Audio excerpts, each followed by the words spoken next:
It's Belena with Aspire to the South going over this week's astrological forecast for August 8th to the 13th.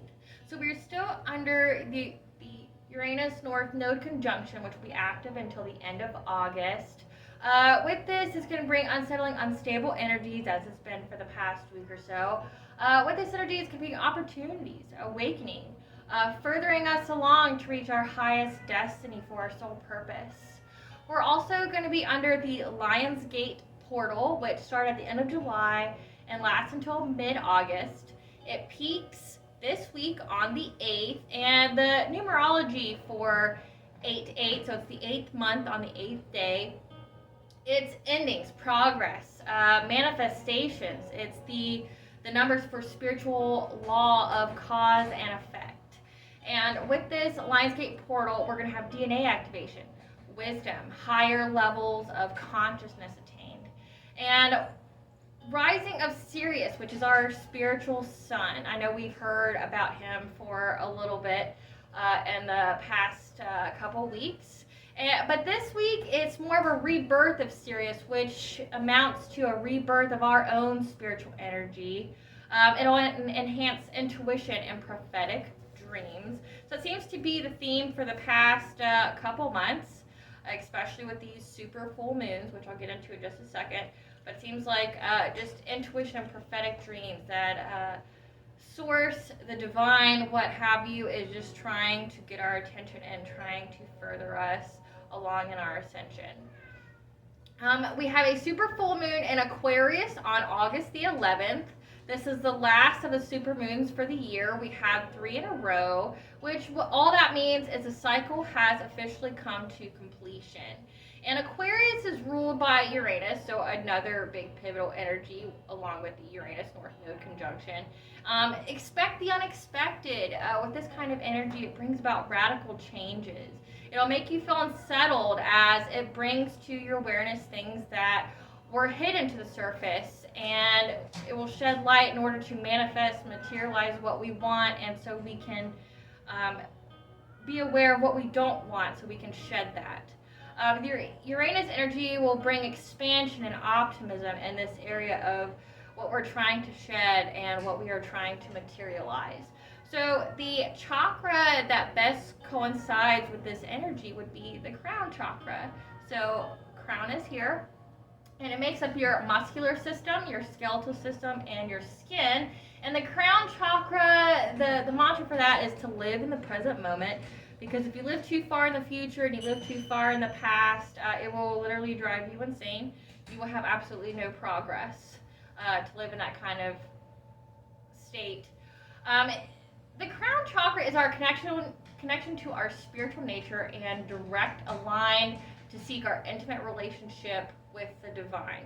And as I went over last week, when I went over the divine could be anything that is of God or of God's creation could technically be considered divine. And this is the chakra of prayer. Now, I want to mention this. Prayer isn't exclusive to any one spirituality. Prayer is essentially invoking a deity or calling on a spiritual entity with feeling, which is doing an action to extend the veil for this entity to intervene on your behalf. So when you are praying, you're using your thoughts, you're using your intention, you are using a name. And if you look at mythology, history, and anything that goes into the supernatural, names are powerful. Names, that's why in these stories, the entity didn't want to reveal his name, like the child's story of Rumpelstiltskin. There's power in names. So if you're taking a name, say like God, Yahweh, Muhammad, Dagda, anything, Zeus, if you're using that name and you are calling on them with feeling, prayer is essentially very similar to magic in that way, because you're using thought, intention, and you're invoking something, and you're doing an action to enable them to intervene on your behalf.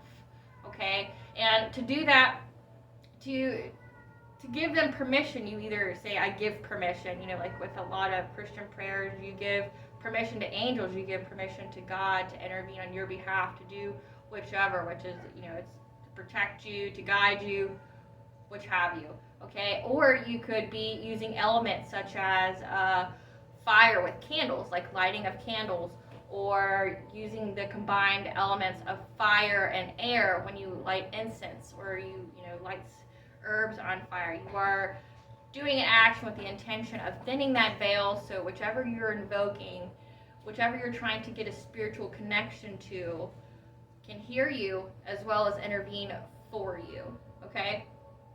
And what's interesting about what this chakra makes up, as far as like your muscular system, your skeletal system, when you feel the presence of the divine, you feel it through here. Your upper back, your head even, if it's there, but you'll feel, when you feel energy that isn't, I wouldn't call it like abnormal energy, but when you feel energy that feels foreign to you, whether it be evil, whether it be good, it's going to feel foreign to you, and it affects those areas, which, like I say, coincides with the crown chakra, which is all about the connection to the divine. So when the divine's trying to talk to you or get your attention, snap you out of it, it's going to give you some kind of feeling. Having the hair stand up on you, it's going to get your attention with those things that relate to that chakra. Okay, and this chakra generates prophetic thought, transcendent ideas, and mystical connections. It's an increase of our spiritual connection to the divine, which is a solo experience. I'm not talking about a group experience, which would be to enhance your connection to your religion. So we're talking more about the individual experience and practice versus the group. The crown chakra is our warehouse for energy we accumulate through kind thoughts and actions and through acts of faith. It helps us to gain internal awareness through meditation, grounding especially. Like the music I have on in the background is actually a Reiki grounding music that people use through meditation to align their own chakras, or just to align their breathing and to push the energy they've accumulated all throughout the day and to push it back to the ground, to source, so that the energies don't harm our body or our rhythms. Fears that could resurface during the full moon, because it is the cycle that has come to completion, as well as it's bringing things that were once hidden to the surface. It could bring fears such as spiritual issues like the dark night of the soul, which I've gone over in my previous videos. So if you really want to look at that, please go back to those. As well as the opposite of this, such as fear of our spiritual abandonment, or tests of the void, which are entirely dependent on your faith. The void, you're supposed to feel either a loss of connection to the divine, or in some cases, like I've stated, I didn't feel a loss of divine.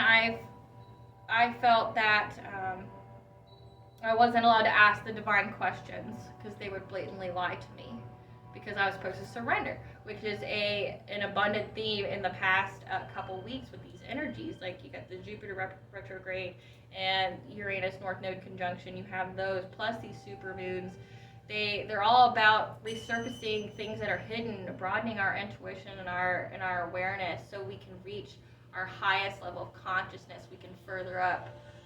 We can level up, so we can reach that highest destiny for our soul purpose. Okay, so that's all of this, and these fears could just be an identification for what you need to work on during this time, so that way you can be further along in your highest destiny. Okay. It's also could be loss of identity, loss of connection with life and people around us. Loss of identity, I feel like, happens at a major turning point in someone's life, like a divorce, or when a child loses both parents. Say if you become an empty nester after, say, being a mother for like 20 years, and all of a sudden you don't have anything to take care of That could be a loss of identity because you've absorbed so much energy and just overall action behind that identity that you gave yourself. You could feel a loss of this. What is a sign of dysfunction in this chakra, since we're going along that lines? It could be a telltale sign of a spiritual crisis, like I said, the dark night of the soul, that mirrors the symptoms of a psychological crisis as it involves the psyche. So symptoms of this is absence of meaning and purpose, which when you see people who have absence of meaning and purpose, there's some chronic depression going on. They're sad, they're withdrawn, they have absolutely no motivation to do anything. Like they're just so exhausted. They're so depleted. Their cup is empty. Number 2, strange new fears start to emerge that didn't before. Like fear of abandonment and aging, feeling as if you are losing part of your identity or self. This typically occurs later years or with big events, like I said, divorce, empty nesting, near-death experiences, which leads into symptom 3, the need to experience devotion to something greater than us. An example of this, which I think everybody can relate to, is like knowing someone who was atheist or or agnostic or had absolutely no belief that there's anything else out there in this world, that we're just it. All of a sudden, they're wanting to go to church. All of a sudden, they're looking into spiritualities. They're reading the books. They're just trying to find something, anything, to connect to. And why is that? It's because we have the need for hope. As humans, we have the need for hope. It commits a part of our conscious minds to our unconscious external self, which connects us to a divine presence in order to release our human fears of life, which brings us to surrender to divine will and timing, which ultimately brings about peace of the soul, like being completely in that transformative mindset and higher level of consciousness is to completely surrender to divine will and timing. Psychologists can help with this chakra by looking at negative patterns of behaviors of past relationships and traumas to help facilitate internal dialogue of the spirit, to see what's going on with you. So that way, psychologists are good at helping you identify a core memory, a core issue that manifested in other areas of your life. Like, say, if you have a core memory of being bullied about your weight, or about your intelligence or something, you're going to have all these behaviors now that have manifested into other relationships in your life because of that core memory. So psychologists can help unearth that, especially if it was repressed, and they can help you acknowledge it. Once you acknowledge it, you understand, because then you can be more conscientious of your behaviors. So you can live your life intentionally. So you're not just spewing poison on other people because of your past traumas. Okay, you're able to begin that process of healing. Physiological manifestations of this chakra is energetic disorders, mystical depression, extreme sensitivities to light and sound, or things such as like migraines, chronic exhaustion. Okay, so for this super full moon, since it is a completion of a cycle, one ritual I would encourage you to do, especially if you've ever went through some kind of trauma in your life, or you've had something that gave you that loss of identity, or you feel empty, or you feel not yourself. There's this thing called soul loss. And soul loss occurs if you experience some kind of trauma, some life or death experience, any and all kinds of abuse. And it's essentially your soul leaves the body because it doesn't feel safe anymore. It's trying to preserve itself, so it will flee. And usually, typically, and this kind of account is actually across many different spiritualities. They reference this in some kind of way. Like the Welsh have their own version. They call it the hama. The hama flees the body when it undergoes some kind of trauma. And soul loss, it's just something happened to you, and you basically have to get your sovereignty over yourself back. You have to realign your energy so that your soul feels safe enough for it to come back. And when people undergo this, this is how addictions start. This is how people do some kind of action that or habit that they can't really come back from. It's, when typically people who go through addiction kind of went through something terrible in their lives. It's not just because they just decided to choose to, I'm just going to kill myself today. They're typically trying to escape from some kind of trauma or harm that they cannot process. So they go through what would the word be? They go through some kind of, I can't think of the word all of a sudden.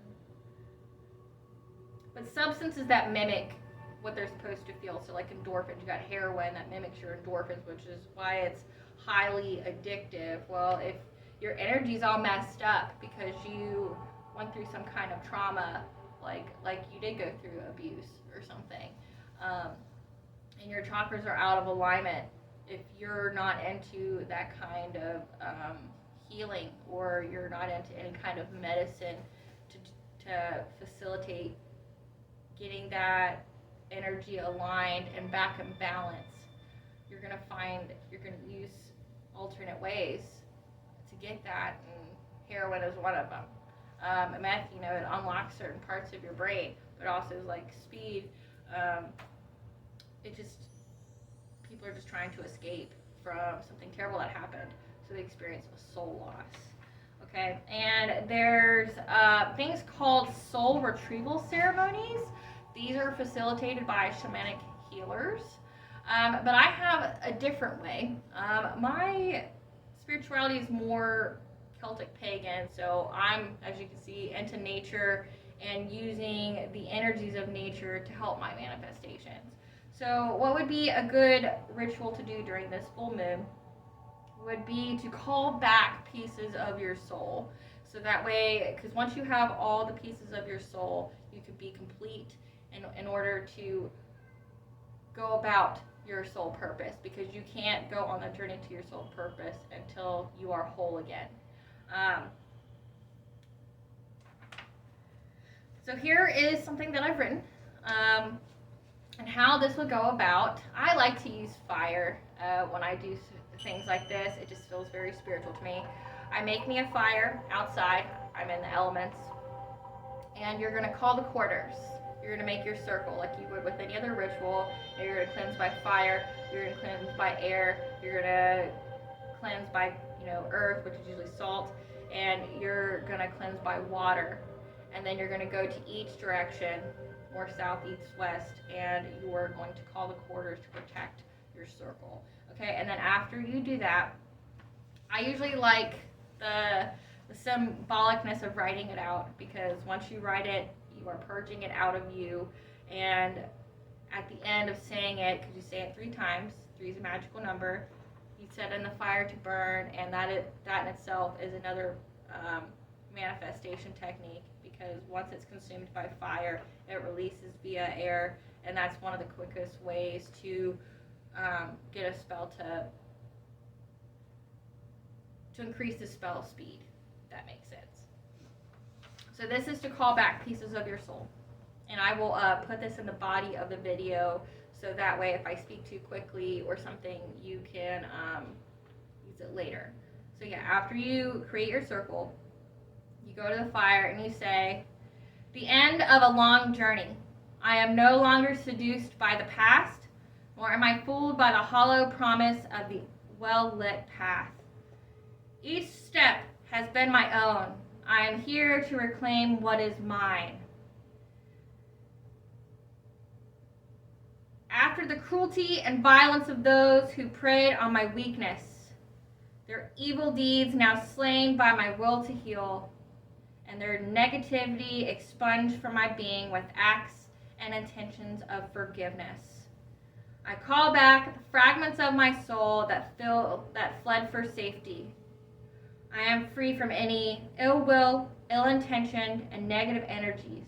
I revoke any energetic permission I have given in the ethereal or physical realms that don't align with my highest path or my highest good. I call back the fragments of my soul so I may be whole once more. By my will, so mote it be. And there's another thing. So it says, when I'm here to reclaim what is mine. There's a saying that I initially learned in a dream, and I had it translated later. It's a Gaelic phrase, which I would say this at the end of mine after I say by my will, so mote it be. I would say Hanig me'era willagumza taspentastu, which is Gaelic for I've come here for what's mine. Bring it to me. And that is a powerful statement if you are trying to invoke the elements or the entities of nature to further along your manifestations. That is a powerful thing to say, because just going from my own experience, whatever I was there for, I got. So say if I went into nature with the sole intention of trying to find a hagstone, I found it. I just had to sit there for a second, listen, and once the divine knew they had my attention, they would pull me by gut to where I needed to go, and I would find what I was there for. Like say if I had a dream that I was going to go to a park with someone, and the whole reason we were there was to look for hagstones, and they showed me the saying. Well, when I get to the park, when I get to a place that looks very familiar, like in the dreams, because this is the time of prophetic dreams, I say the saying, and then within minutes, I find or I discover a hagstone, which is the whole reason for why I was there. This is how manifestations work. If you work with the moon phases and if you work with your own intuitive knowing, this is how this can happen. So, and then when you're done, you put it in the fire, let it burn. You open the circle. You go through the whole elements to hail and farewell them, and then you open the circle, and then you forget about it. Because with magic, you can't think about it because you're adding intention now to something you've already had an intention for, and you could thwart what you're trying to do. So you cannot think about it anymore. It's done. And what you will start to notice, say if it's a traumatic event you're trying to get past, if you're trying to heal, it'll make it to where you can't recall the memory anymore. Anything that was painful of that memory. So say if you went through some kind of trauma, you won't be able to recall it anymore. It'll feel foggy in your mind until eventually it won't be a presence there anymore. It'll be gone. Once